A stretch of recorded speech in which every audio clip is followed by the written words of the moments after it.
Today, my featured guest is Sean Michael Crane, and at the age of 23 years old, he was sentenced to 7 years in prison for a crime he didn't commit. He was able to utilize that time to become the most elite version of himself he had ever been. He is the founder and CEO of Unstoppable. Number 365 MFR, I'm not sure I said that right, an elite self-mastery program for men looking to maximize their results in all aspects of life. He is the host of the Unstoppable Mindset podcast, found on YouTube and all major platforms. In addition, Sean is a keynote speaker, best-selling author, and family man. And personally, I got to meet Sean at a conference here in the Southeast in Atlanta, Georgia, Create Conference. And man, this guy took the stage with power. He was unstoppable with his presence on stage. And I remember we had just a personal conversation, out in the hallway there. And I walked over to Sean and I said, Sean, I misjudged you, man. You're this guy in these muscle shirts and stuff. And I was just hearing just like the way you were talking with these other guys and stuff. And I ran some judgments in my own head, Startup Nation, on Sean without even meeting the guy. You ever done that with someone? I mean, I think we all have, right? We all have, right? You just run these judgments, judge a book by its cover. And then I heard his talk and I was like, wow, this guy has so much depth. He's been through so much pain. A lion recognizes another lion. I've been through that pain, different, but same. And I was like, I owe him an apology. He doesn't even know I owe him an apology. And I walked over to him and said, dude, nice to meet you. This is what I did. I judged you and I didn't even know who you were and I just want to apologize. And he looked at me like, yo, that took something. I was like, yeah, that took something, right? So anyway, Startup Nation, welcome Sean Crane to your first 100K, top 100 podcasts in entrepreneurship. Sean, welcome aboard. Let's get into your story, man. How you doing today? I'm doing good, brother. Real quick before we do too, honestly, I thought that was one of the coolest things that anyone's ever done is you walked up and you didn't have to acknowledge how you were judging me or whatnot. And you did. You're like, hey, bro, I thought you were like a douchebag. Because I had my guys there, right? That we were doing a mastermind in Alpharetta before the event. A lot of my coaching clients flew out. So we were all hyped up. We had been together for 2 days, just really connecting. The energy was crazy. So we showed up and we were just all over the place, And yeah, I mean, I thought that was really cool of you, man. Immediately, I just looked at you in a different light and I had a lot of respect for you because you're like, hey, I judged you. I heard you speak, love your story. And then we kind of started chatting from there. But yeah, man. So now we're here. Life is beautiful. Before the recording, we were just talking about being grateful and that whole perspective and how crucial it is. I wasn't always that way, man. And I'll let you ask some questions before I share my story. What do where do you want to start? Yeah, let's start. I always start the same. Share something personal about you that very few people in your business life actually know. Well, that probably not so much now, but insecure and then really wanting the approval of others. Mainly when I was younger, and I think that stems from my childhood and seeking that from my father and people around me. So and also I felt like a parent to my parents. So I got very good at controlling situations and being a people pleaser because I wanted to keep everything calm and everyone happy and mitigate the chaos, so to speak. So I noticed that when I was coaching, although I'd done so much personal development on myself, if I have a guy who's sabotaging and not doing good for himself, I would almost be too nice to him and all right, well, let's get you going Monday. It's all right. And I found a lot of guys need more tough love and direct leadership and guidance. So that's been an evolution of my coaching and just my approach to working with people is a little more tough love and really holding them accountable to who they want to be, not appeasing who they currently are. And that's hard sometimes because you're gonna potentially ruffle feathers or say things that could potentially hurt people's feelings. But I found if you're doing it from a place of love and actually caring, it's much different, and people feel that. That is so good. I think we all struggle with that. I definitely have, just being a peacemaker. Right? Yeah. Trying to be a peacemaker, but sometimes that's not going to serve that person standing in front of you because it's letting them off the hook from the life they want to create that they hired you for. Right. And you're trying to, it's almost like, when you raise your children, but your end goal is to be their friend rather than to raise them into healthy, adults that thrive in Yeah. society, and then you end up producing like these kids who don't even know how to do life, right? It's Yeah, it's it's not the a same service. thing. It's the same thing, you know. If you really care about people and love them, you're going to teach them the lessons versus like appease their emotions in the moment or what they want or their comfort seeking behavior, whatever it is. So for me, I've noticed like the men I work with and just my coaching program in general has, grown exponentially since I really did that self-reflection, that work on myself. When I was younger, I was insecure. I think we all are at certain ages, but then because of what was going on in my home life, it made it worse. Mm. And that's not something that affects me now. I mean, I've done a lot of work just to become proud of who I am. And Yeah. if so, for anyone listening, if you do battle with insecurities or self judgment, self doubt, like we've all gone through it, the only way you're going to change that is by doing things that make you feel proud of who you are and doing them daily or as consistently as possible. Because Mm. then you have no choice but to love yourself for that versus the opposite. Amen to that. I know that hits home with one listener right now. That's you. All right, take his advice. Sean's already like starting us out pretty powerfully here. But Sean, I want you to tell us your story, right? And we're going to get into the business, Startup Nation as always, right? We'll give you your top 3 tips from Sean on how to hit your 6 figures this year and beyond. But as we know, like you got to build a business that's authentic to who you are, which means you have a story, you have a past, you have pain, you have struggle, right? And your strength comes from the struggles, as Napoleon Hill says. And so many times, like, we forget that and we try to hide the pain, we try to hide the struggles, and we end up like not having any strength to keep going, to fight for this business, to serve the people that we really truly care about. So I want Sean to just kind of go here for a moment and share his story that he shared on stage. He wrote a book around this called Prison of Your Own. Break free of limitations and unlock your true potential. And he went first.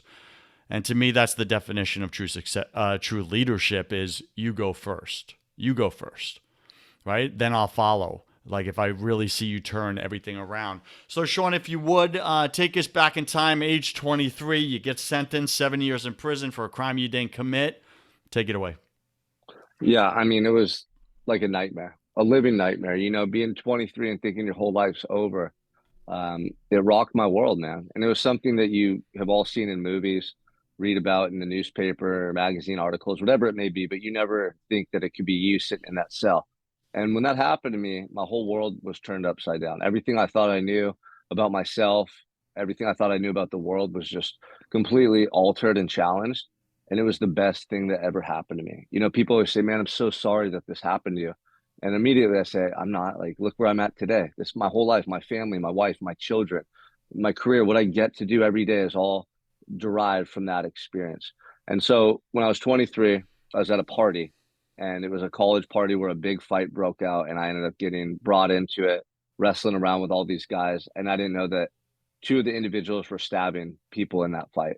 And I ended up getting blamed for one of the stabbings because I had a guy's blood on my shirt and I was seen wrestling with him. And it was something like I said, out of a movie. I mean, the way that each moment, moment to moment, the details, what people saw, it was all just predestined, man. I know that. I feel it in my heart. And so when I was in jail, though, I'm sitting there looking at life in prison, and man, it was the biggest fight, the biggest challenge you could ever fathom. Going back and forth to court, hearing nothing positive, knowing my lawyers didn't even believe me. Everyone was against me. And then sitting in a cell for 24 hours a day with nothing but time to just think and reflect.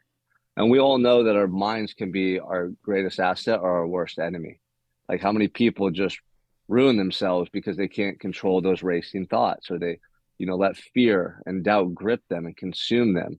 That was me for many years. And so sitting in the cell, though, I started becoming aware of all of these things that are happening within us and around us all the time that we're not privy to. We're distracted a lot. We're caught up in our own agenda.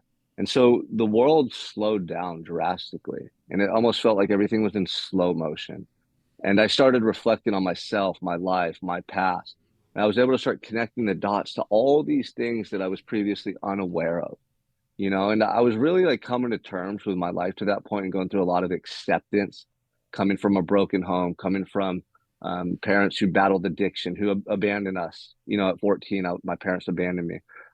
Then battling my own addiction for so long, you know, and just like thinking I was a failure, I was a loser, having shame, having guilt, all these emotions that I had just suppressed for so long and numbed out with drugs and alcohol. I started to feel them, and I started to analyze them and unpack them. And something transformative took place in that cell, man. It really felt like liberation, like freedom. Like this huge weight was lifted off my shoulders.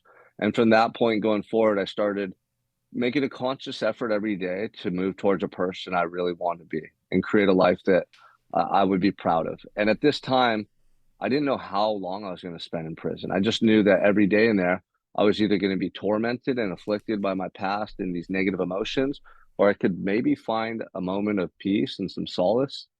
And I started to experience tranquility, gratitude, inner peace on a scale and like in a depth and level that I never experienced before in my life.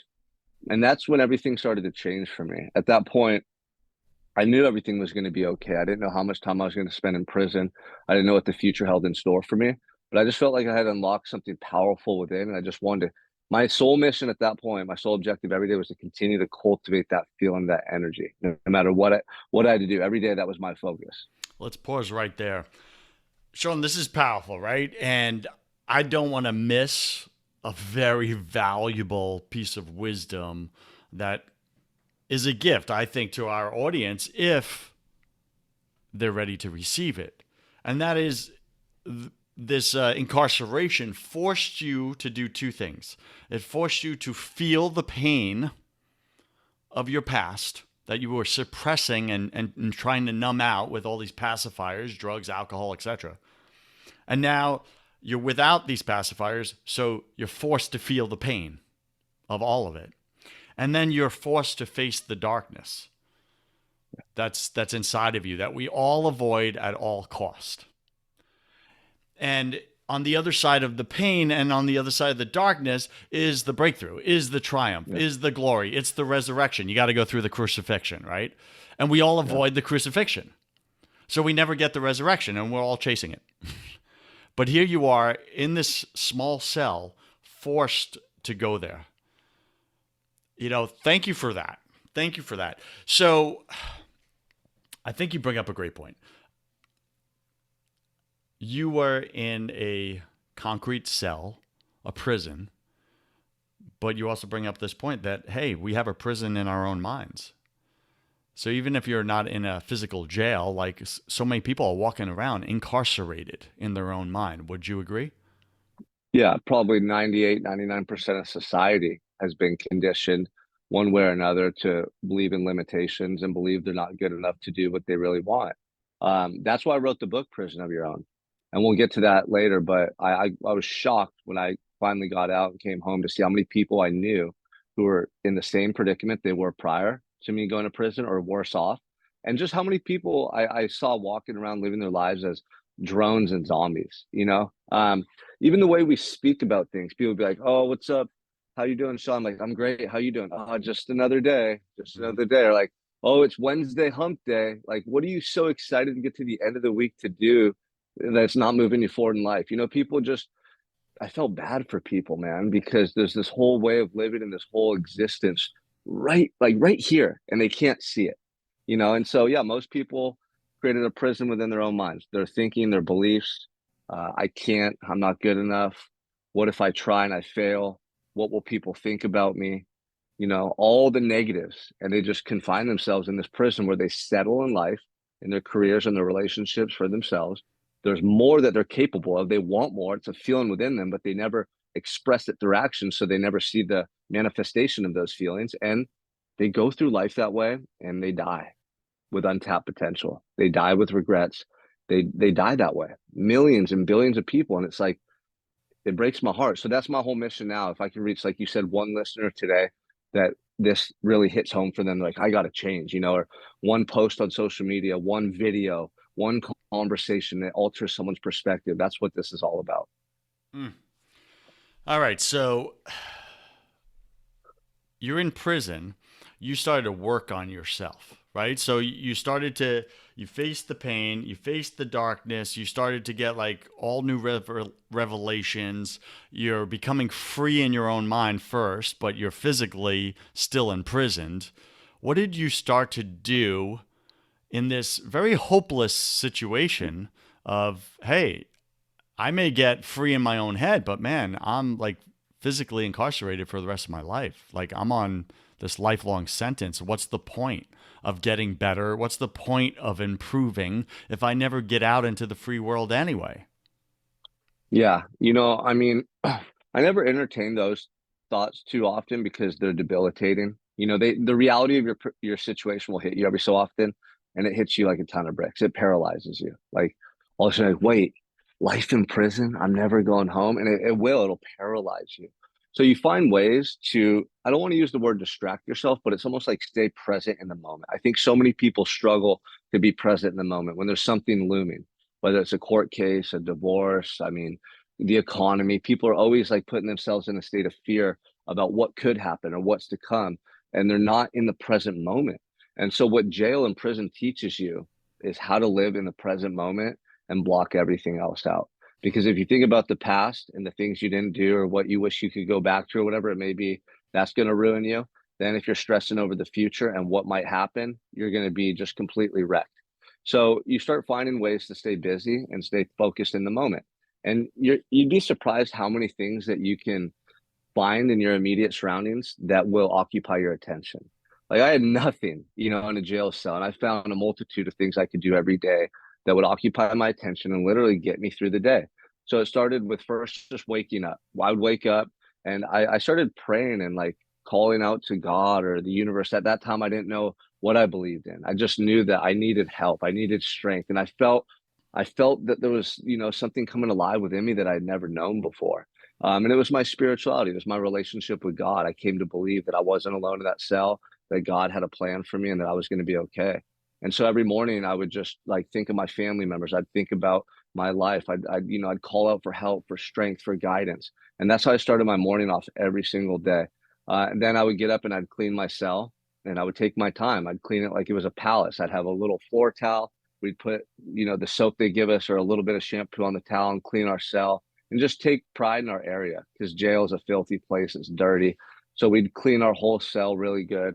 And then I'd go into about a 2 hour workout where I would just completely annihilate anxiety, stress, fear.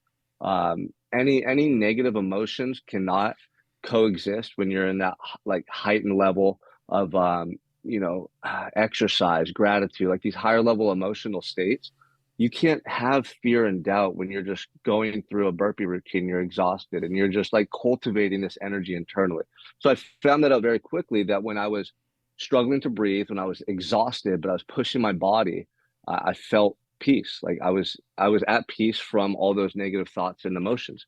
And then, eventually that led me to wanting to continue bettering myself throughout the day. Like after the workout, I'd feel good. And for a little while, it was almost like you have this buffer zone where you can think more clearly, you can feel better, the endorphins are there, the clarity's there.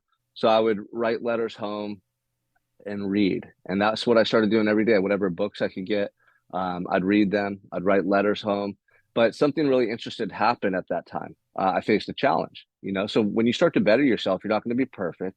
You're not going to be the best that you could ever be the first time you do it. A lot of people have false expectations, and when something doesn't go right the first time, they think, "Oh, see, I knew I couldn't do it. I knew I wasn't going to be that good," and they quit and give up and talk themselves out of it. So at this time, I started writing letters home, and my letters were illegible. My writing was bad, my spelling was horrible, and my dad even made a comment to me like, "Man, your writing looks like a second grader's, basically, or a family member." Someone wrote back, and they weren't trying to make me feel bad; they were just acknowledging, "Hey, like you should work on your writing a little bit while you're in there," basically. And so I started asking my cellmate, "Hey, how do you spell this word? How do you spell that word? How do you spell this word?" And one day he threw a pocket dictionary at me, a little pocket dictionary. He said, "Look it up." He was all annoyed with me. And I was like, "Look it up." And I knew this guy from the past. So I didn't take it too personal when he did that, but I took it as a challenge. In my mind, I said, "Okay, watch this, watch what I do." And every day I would write letters home, and I started really taking the time, like hours, to write these letters with perfect handwriting. Every word was spelled correctly. I looked them up in the dictionary. I made sure that those letters I was sending home were flawless. Even though it was a simple jailhouse letter, it started to mean the world to me because it was my writing. It was my words. It represented me and who I was. And like, if we don't do everything to the best of our ability, what message are we sending out to the world? Right. So I saw that, I recognized that. And then I'd be reading these books that we were getting, and I'd come across a word I didn't know the definition of or meaning. And you know, when you read a book and you come across a word, you can pretty much understand what it means by the context of the sentence. That was how I used to read. But at this point, I was like, no, I want to know exactly what that word means. I want to know the type of, is it a verb? Is it a noun? I want to know like what the definition is. And I started keeping a list of these new words that I was learning. And I started then quizzing myself on them every night. And this has happened over months and months of just me putting forth effort. But in a very short period of time, I felt my mind expand, my speed of thought, my memory. Now I was reading and I knew what all these words meant. I was memorizing all these new words on my vocab list and then using them in my letters back home. I was even speaking to my cellmate using these words, and he's looking at me like, what's this guy doing? Who is this guy? So literally in the 90-day, 4-month period, I really started transforming parts of myself that I thought were concrete and permanent. And it just showed me that there's no finish. There's no end to this game. Like, as much as we want to improve and change with effort and being intentional every day, we can grow, we can expand, we can transform parts of ourselves that we thought were unchangeable. And that rocked my world, man. This is such a cool chapter of your life because you made a definitive decision or a definite decision to self-school yourself, right? Like you're like, I'm going to educate myself on these areas that I'm showing up deficient in right now. These are life skills. Yeah. Yeah. Right? And you're investing in yourself knowing that, hey, this is going to last, this investment. Like I feel I'm expanding, not just my mind, but like me as a person is expanding, and I could show up in the world more with more, right? So what an awesome opportunity. So people are starting to look at you differently. Why? Because you're showing up differently. So it started with your cellmate. Where'd you go next? What'd you do next? What'd you expand next? Yeah. So, I mean, then I was in prison. They sentenced me to 7 years. I knew I'd do about 6. And in prison, it was all the changes I made in the county jail. I just wanted to continue to grow upon that foundation that I had found or that I had built.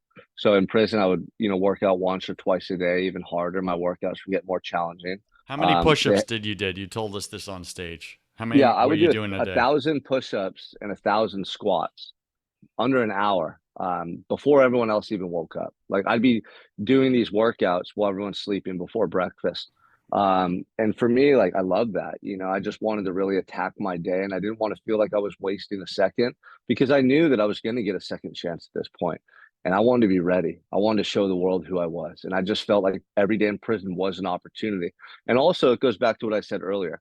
I had to take a certain amount of action every day to continue to cultivate that feeling within that I experienced. When I was in jail and I started doing those workouts and reading, writing every day, I started feeling this gratitude swell within me that I never had before.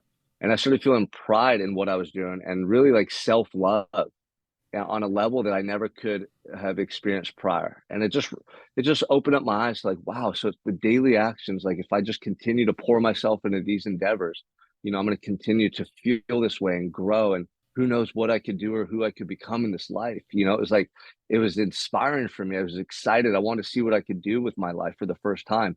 And so, yeah, those push-ups and those workouts became habitual, and other people would just look at me like I was crazy, and then I was enrolled in a lot of different self-help groups.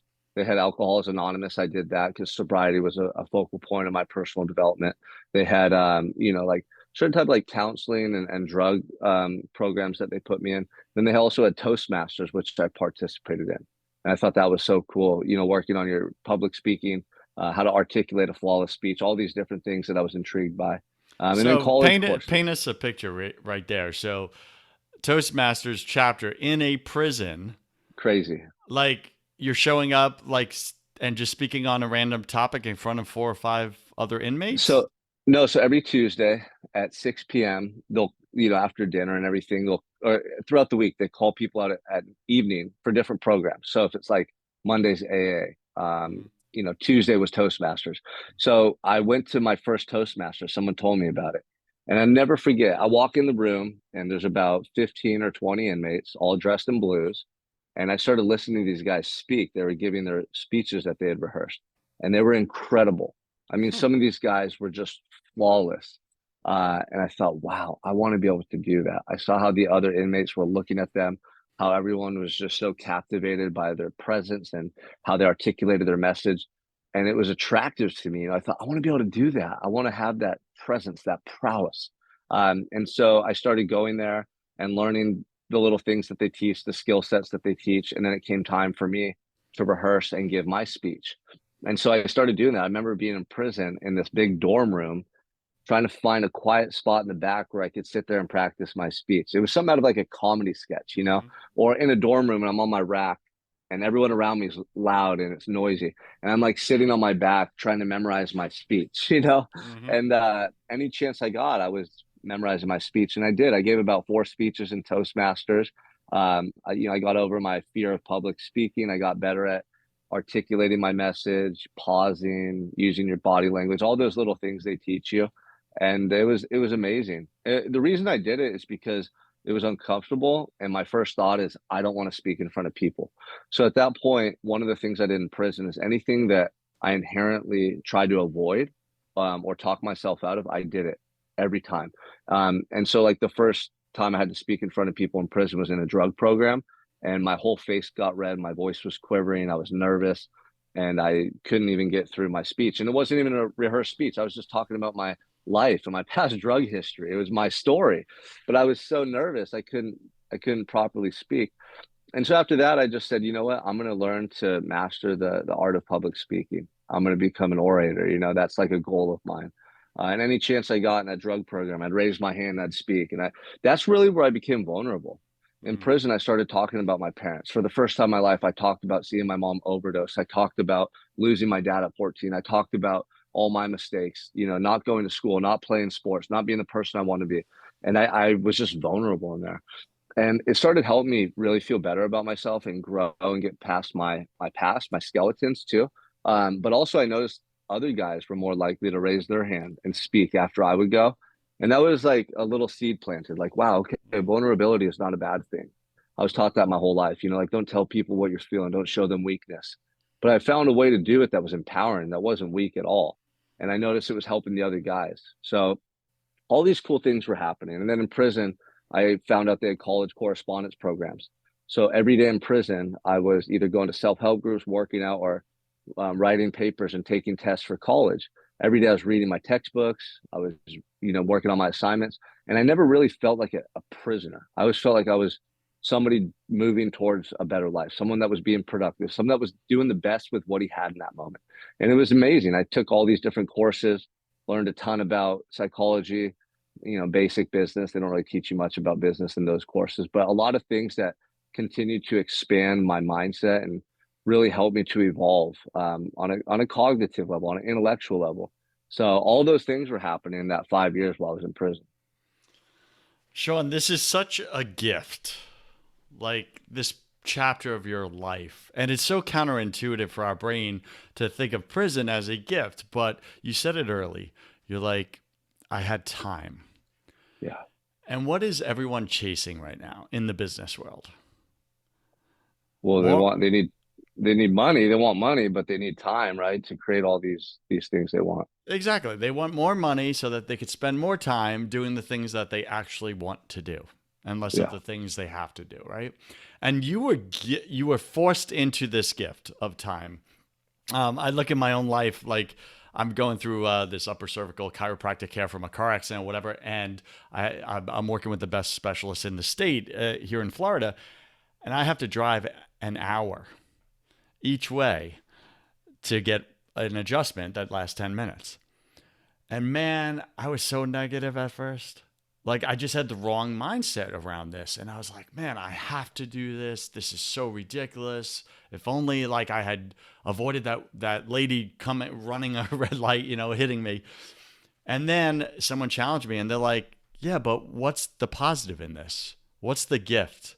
Like, how is this a gift for you? And I was like, okay, well, that changed the direction of my thoughts. And I started asking myself that question, which you did. And I was like, well, I'm stuck in the car for an hour each way. That's 2 hours of time that I now have blocked out in my schedule I wouldn't have blocked out before. I was busy with distraction. So now I'm using that time to fire hose my head with positive content. And oh my gosh, the shift that's been happening in me in over the past 60 days, right? It's like what you're saying. So I'm so connecting with you right now. And we're saying that for you, Startup Nation, is right now you're so distracted in your life. You're so busy just doing, but not being. And where could this adversity you're going through right now, where's the gift, the seed of equal benefit, as Napoleon Hill says, within the pain, within the struggle? Where is it? And if you're willing to start looking for that diamond buried deep underneath, you could turn this adversity into an incredible launch pad for your future. And that's what Sean's talking about here. He took 7 years of prison, pain, and struggle, and it became his launch pad for the life that he wanted to design for himself. So, what is that right now in your adversity that you're going through right now? What's that seed of equivalent benefit that you can pull from that?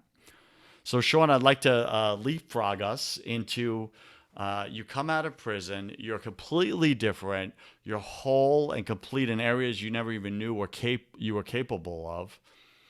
And then you become this entrepreneur. Where did you start? How did you start making money around this? I know you're doing 7 figures in your business right now. Like you're a huge success in business. How did you begin this? Take us through that. Yeah, so I knew I wanted to work with people. I wanted to make an impact in people's lives. When I got out, I had two things in mind. I was either going to work as like a fitness coach and start going down that path, or I was going to go back to school and get a master's degree and work with at-risk youth. I wanted to just make a difference in people's lives. So kids that were struggling growing up like I did, I wanted to help them. But I couldn't go back to school for about 6 months because the semesters, the way it worked out, I wouldn't be able to go to school for about 6 months in the fall semester. So I was like, well, I'm not waiting 6 days, let alone 6 months. So I started going through my old contacts and I found an individual who I knew was doing personal training in a gym. And I just told him, hey, I just got out. I've been studying exercise science, nutrition, anatomy. I love working out. It's changed my life. I want to work with people and help people like you do. Where do I start? What do I do? And he's like, look, man, I actually have a lot of clients right now and I'm looking to bring on another trainer below me.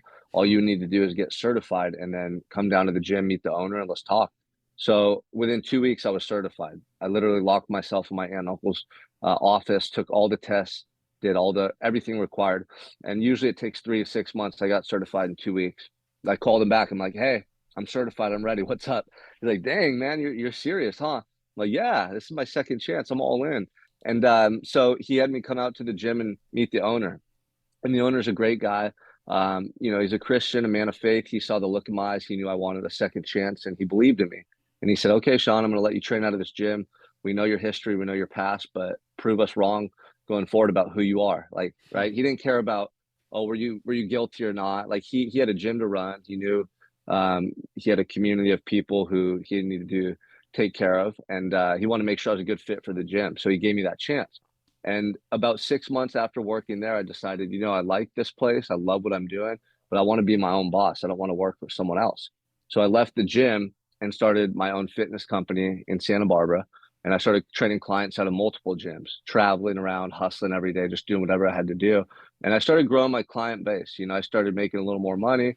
I started to help more people. And at that time, COVID shut everything down, and for a lot of you listeners, like one of the things we talk about here, right, is your first 100K. Like that was my goal, just to get to 10K a month, 10K a month, 10K a month.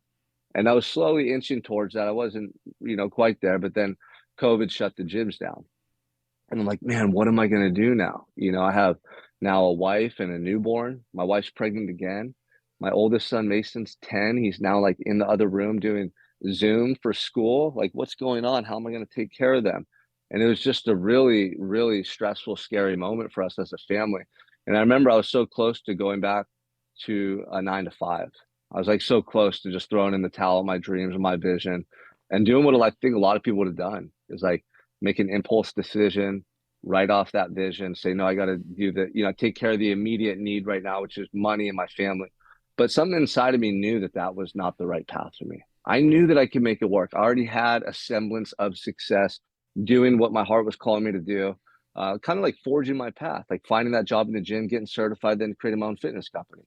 And so I said, I'm not going backwards. I'm going to start telling my story, and I'm going to start helping people with more than just fitness. I can help guys who are depressed. I can help guys who are battling addiction. Like I overcame both those in a cell. I can help people with their mindset and their Yeah. relationships and their habits. Like I transformed everything about me in prison. I can help people out here who are struggling and suffering. So I started going on social media and telling my story and being more vulnerable, more open, authentic, just showing up every day, every day, every day. And I created an online personal development program. And, within like the first couple months, I hit a 10K month. I was like, wow, all my revenue came from online, all new clients. And I was like, wow, I just hit 10K. I couldn't hit 10K in a year hustling as a personal trainer. I just did it my first month. And from that point, I never went below 10K. Every month, I just continued to reach more people, help more people, and generate more revenue. And that was right during COVID. So all through COVID, I was building my personal development program and really making an impact on people's lives. And from then, like everything just continued to shift in a positive manner for me. What a great turnaround story. Fantastic. Now, my audience wants to know, like, well, how did you do it? Like, what specifically did you Yeah. do to put a course together? To what were you posting about? What was connecting? What was your marketing strategy that was sticky, that actually worked? Because they've tried so many different marketing strategies. They've hired the gurus. They apply it to their business, their models, and they don't get the results. They just get Yeah. more disappointment. What did you do? So that's a really good thing. First of all, I just by chance ran into an amazing coach. He taught me everything about marketing. But this is the thing that most people don't realize. It's you. So the listener, it's you. Your results are a reflection of you. And the biggest mistake I think, or no, the biggest mistake I see people make is they're looking for the perfect strategy, the best coach, the best thing. They're looking external. It's you. How much time are you investing in self every single day? Like I had 2,000 days of early wake ups and thousands of push ups in a jail cell and tons of books read and just so much personal development that when I got my chance, I was ready. I had the belief in self, the confidence, the conviction, and that is transferred in your messaging. People feel your energy. If there's doubt in you, if you're not doing the things that you should be doing for yourself, it's going to come out in your messaging. Your energy is going to transfer that type of emotion. So the main thing that the listener doesn't want to hear but needs to hear is your personal development is your greatest asset, and that's the foundation for your growth, both personally and professionally. So do more things every day that make you feel proud of who you are, and I guarantee when you're writing your messages or talking to people, they're going to feel a different energy from you. Your tonality, your body language, your eye contact, everything about you is going to scream confidence. And whatever you're selling or offering, they're going to believe in it more because you have that energy that you're transferring to them. So that's number one. Number two, your authenticity is your superpower. Stop trying to be like other people. Stop trying to put out a perfect message that you think people need to hear, and just share your story. Share your struggles. Share how you overcame those struggles. Be that vulnerable, open book. And what happens is people will start to relate to you more because they don't see you as this perfect person that has no problems. They're going to be like, dang, John, dang, Joe, like he went through the same stuff I went through 5 years ago. And now look at his life. Like, what did he do to make that shift? And they're going to be intrigued by you. They're going to want to like know what your solutions are, what your process is. So they're going to follow you. And then number three is like social media is the greatest tool ever invented for business, right now, for marketing, for advertising. You can reach millions of people who fit your avatar, who want to buy your product or service right now. Millions, hundreds of millions, more people than you know what to do with. So the abundance mindset is really important because your customers are everywhere. So like, why aren't you reaching them? What's wrong with your social media strategy? Is your messaging off? Are you speaking to the wrong people? Are you inconsistent? Are you using the wrong platforms? Like that's where we get into the execution and tech side, right? So once you have yourself dialed in, right, and you're willing to share your truth, your authentic, stories, your persona, your who you are, like you're willing to share that person with the world, then it's really knowing like a good social media marketing strategy. I actually created a free ebook, bro. If you want to give it to your audience, anyone listening, I don't know if you want to, but it shows people every step that I've gone through to grow my business from out of prison to where I'm at now. Like every step, how I construct my messaging, my content, what are the best platforms to use. The platform that helped me the most, and I think for a lot of people, they overlook Facebook. I created a Facebook group, and that took me to six figures very quickly. Because in a Facebook group, you can put together all your ideal clients, your avatars, right? Like all these different people that fit that criteria. And then you can give them value. You can share them with them who you are, your journey. You can start to, provide a lot of like really good content to them. And over time, you build a tribe of people who know you, like you, and trust you, and they're more likely to buy from you versus Instagram or TikTok, where there's millions of people and everyone's scrolling quickly. The Facebook group, they come just to see you, just to get to know you. And it's all about building a relationship with your audience, right? Like I love the term, what is it? I can't even think of it now. What is something over conversion? You probably have heard of it. I'm drawing a blank now. It'll come Um, to you. yeah, it'll come to me. But seriously, treat your audience on social media like you would if you're cultivating a meaningful relationship. Like build a relationship with your audience through your content every day. Don't just seek to sell them. Don't just seek to like promote your product or your service. Like really act like you care about their well-being in your content and messaging. I guarantee more people are going to be attracted to you.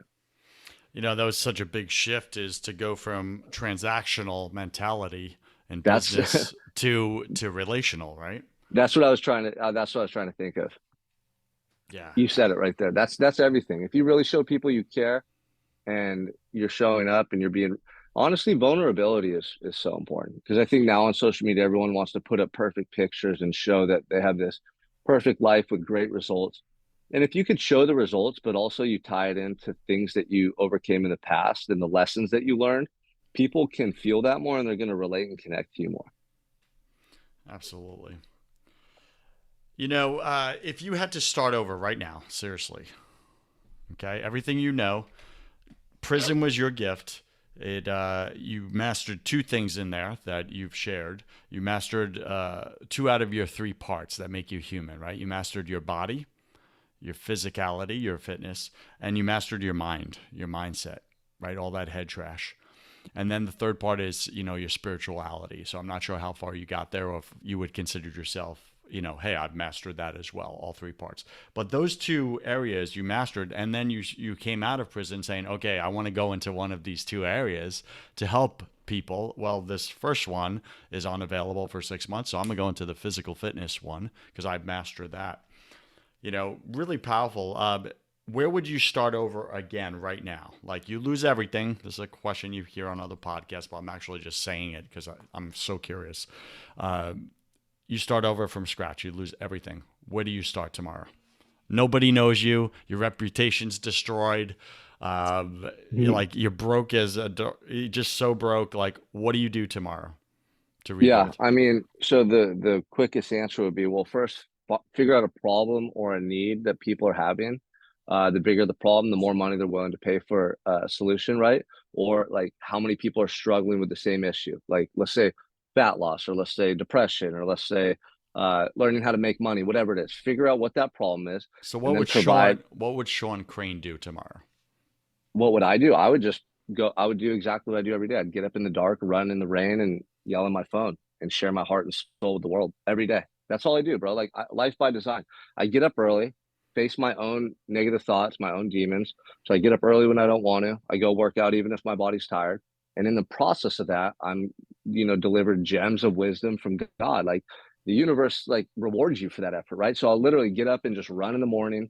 And as I'm fighting myself, fighting through the negativity, I get all these ideas, all these thoughts, all this inspiration.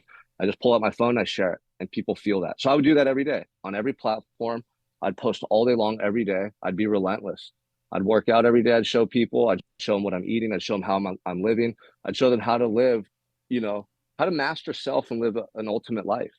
And I would just do that every day, every single day, nonstop until people started DMing me or I'd DM them and say, hey, like, you want to make a change? Do you want to live this way? I mean, it's very simple and straightforward. There's a lot of people out there who are struggling. A lot of people want things that they don't have.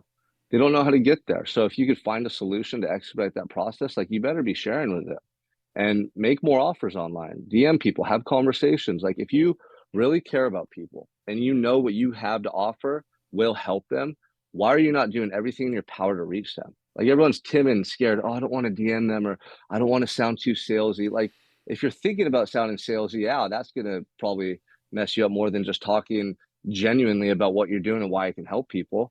So don't think about the money, think about the impact. Everything I do every day is derived from a thought that will help other people. Like I don't want to wake up and run in the morning. I immediately think of guys out there who are hungover, who are depressed, who are struggling in life. I'm going to run and share a message and speak to them. I want them to see that video.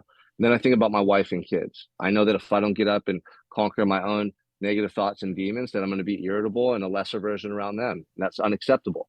So those two things, that mental connection, association to the actions, is what gets me out of bed.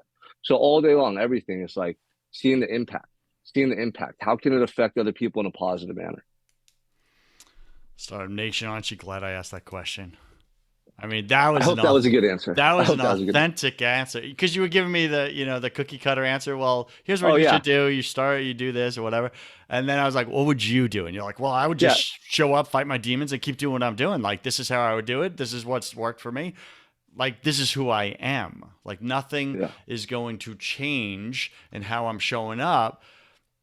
I'm not concerned. What you're saying is like, I'm not concerned about the results.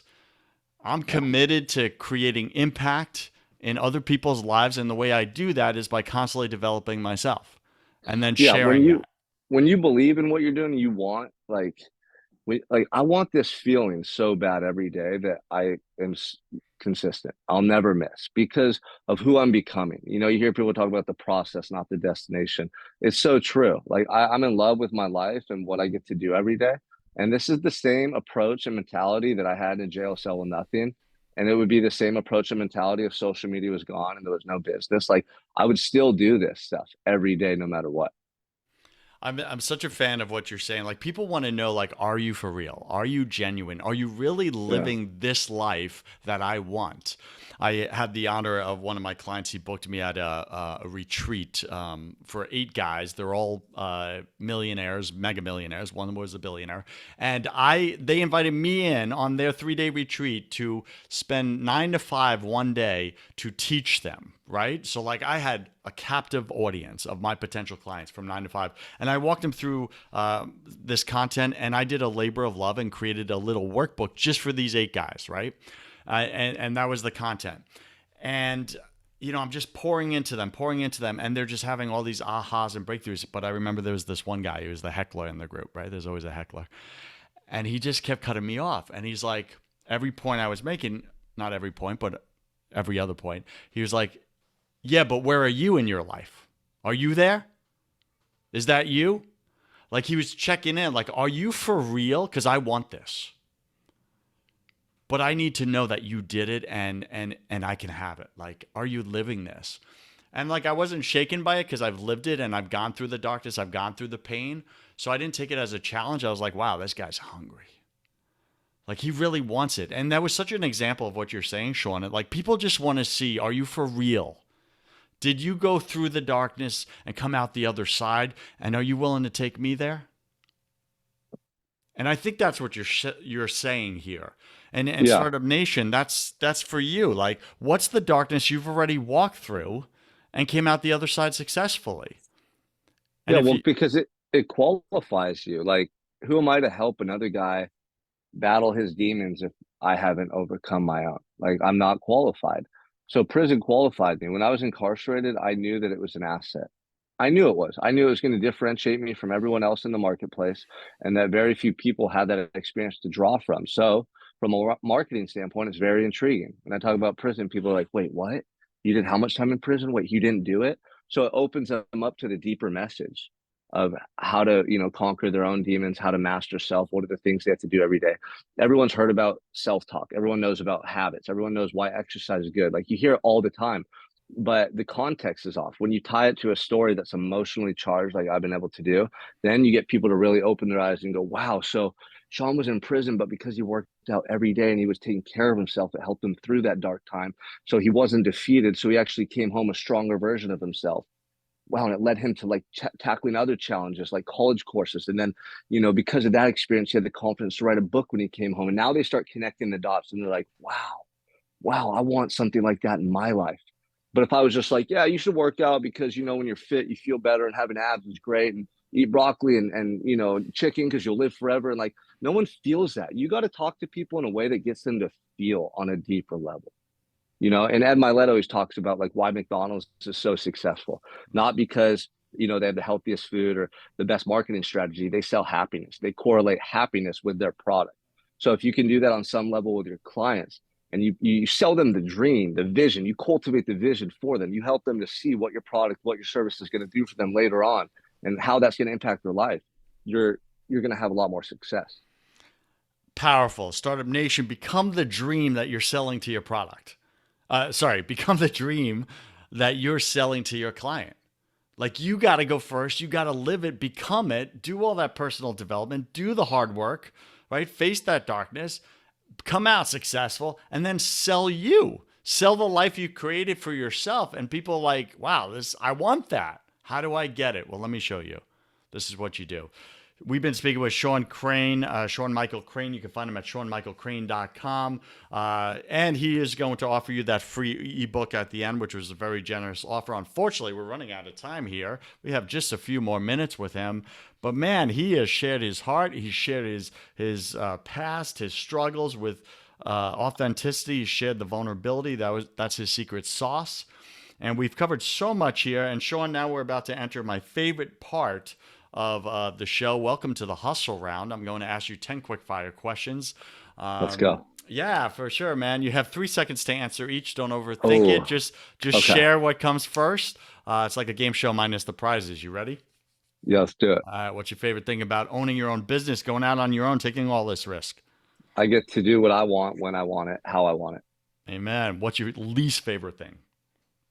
Nothing. I love my life. I mean, there's more responsibility, more stress, but it's worth it. I believe we're all struggling with something at any given moment of our life. It's just part of the human condition. What are you currently challenged with right now, either professionally or personally?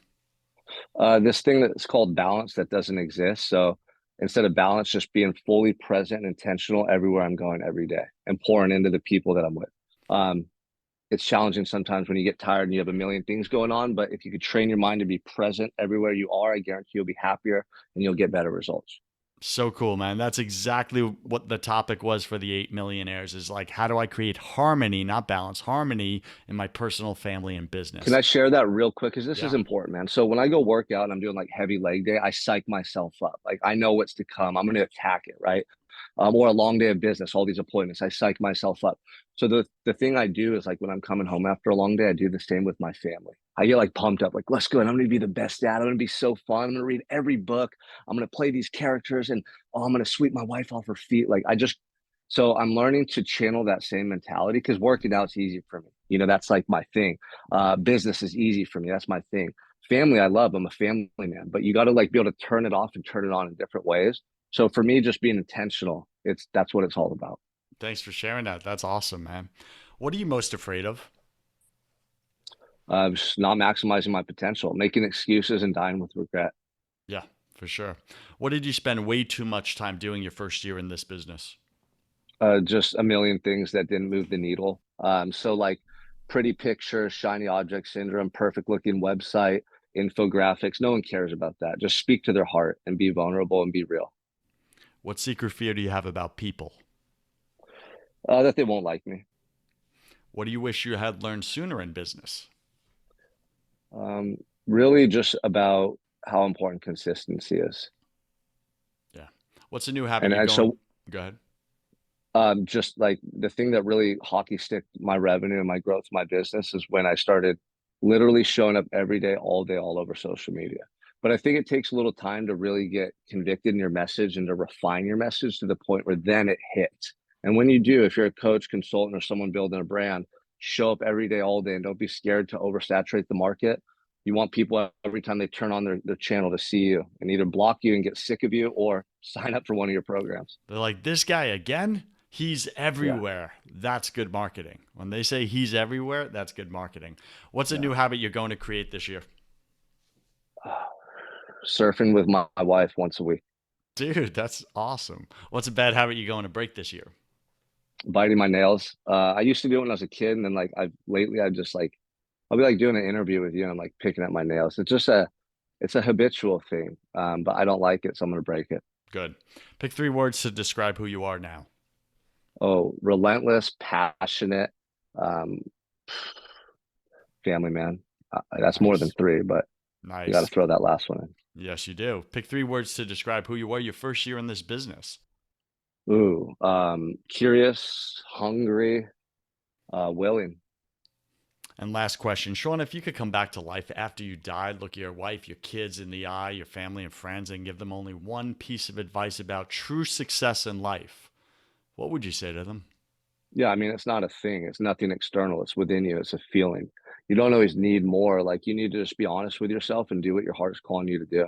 And it's a feeling within. It's nothing external. Don't worry too much about what other people want from you or what you think society's telling you need. Like, you know what you need. Just become that version of yourself. All right, Sean, awesome. And this is where you get to give Startup Nation, my audience, a homework assignment for this week. What is one action they must take if they want to make the changes in their life they know they've been avoiding? I love that. Set up a morning routine. So make sure the first 30 to 60 minutes of your day allow you to be free of distractions. No phone, no email. Get up, drink your coffee or tea, whatever you do, and just reflect. Ask yourself, how do I want to show up today? How am I showing up in my life? Ponder those questions. Then write down what you're feeling. Write down what you're thinking, and then be intentional. Write down how you're going to show up to create a 10 out of 10 day. What are the things you're going to do today that are going to make you go to sleep tonight going, damn, that was a perfect day. I could have done anything better with what was on my list, what was on my agenda. That was a 10 out of 10 day. But you need to have the morning to get your aim. If you're jumping up and just racing out the door, getting on a phone or a Mm-hmm. laptop, you're going external. You're triggering a stress response. You're reactionary all day. And in order to really cultivate your magic, your genius, you have to tap within and really center yourself around what you want to do, and you'll find that creative energy, and all the stuff that's eluding you will start to materialize in the form of thoughts and visions, and then you could act upon it. You know, it's so powerful what you said. When you're reactionary all day, it becomes like an avalanche of reactions, right? It just sets off your whole day in reaction mode, and you're constantly finding yourself putting out fires. So if that's you, Startup Nation, that's why you're not being intentional in your morning. So you're just doing life in reverse gear, right? That's pretty much what Sean's saying. And he's saying being intentional in the morning and create an avalanche of intentionality throughout the rest of your day. So you're actually Yeah, and I designing mean, the life you want. if they want a free blueprint I give away on my website, I think you're gonna share it on my bio, but it's SeanMichaelCrane.com. I call it the Unstoppable Mindset Blueprint. I talk a lot about what are the habits and routines that are going to help you to save time, be more productive, and be more focused throughout your day. So it starts from the moment you open your eyes till the moment you go to sleep. But when you streamline these certain routines and put them together, you're going to feel like you get 2 days out of every one. It's literally a game changer. So go check that out. It's a free download. That is awesome. All right, so go check that out. Go get that for yourself. Where do they get your podcast? Where do they pick up your book? What do you got for them, brother? Yeah, so on SeanMichaelCrane.com, there's links to all the different things I do. Podcast is Unstoppable Mindset on YouTube and then all major platforms. And then the book, Prison of Your Own, is available on Amazon and a lot of different platforms as well. If you just Google Prison of Your Own, Sean Crane, it'll pop up. Fantastic. Startup Nation, did you love this episode with Sean Crane? I did. I got a lot out of it. I hope you were taking notes. I was taking notes. I got notes. I got notes, Sean. I got notes, baby. Let's There we go. go. All right. If you loved this episode, please go write a honest review for Sean. You could do that at Apple Podcasts. You could do that at first100k.com. You could do that at Stitcher.com. And if we love what you share, we'll go ahead and give you a live shout out on the show, which I'm about to do for handle WQT. WQT wrote a 5-star review for your first 100K podcast, wrote authentic and transparent podcast. JW is authentic and transparent, and so are his guests. It is a breath of fresh air to experience such honesty and real conversations. I agree. I highly recommend Joseph's podcast, very highly. Thank you, WQT. I mean, Sean literally just showed up that way, right? Authentic and transparent, huge value for you in your life. So thank you, Sean, for being on your first 100K. I wish you God's love, peace, and joy in your life, sir. Thank you, brother. I appreciate you for having me on. Cheers.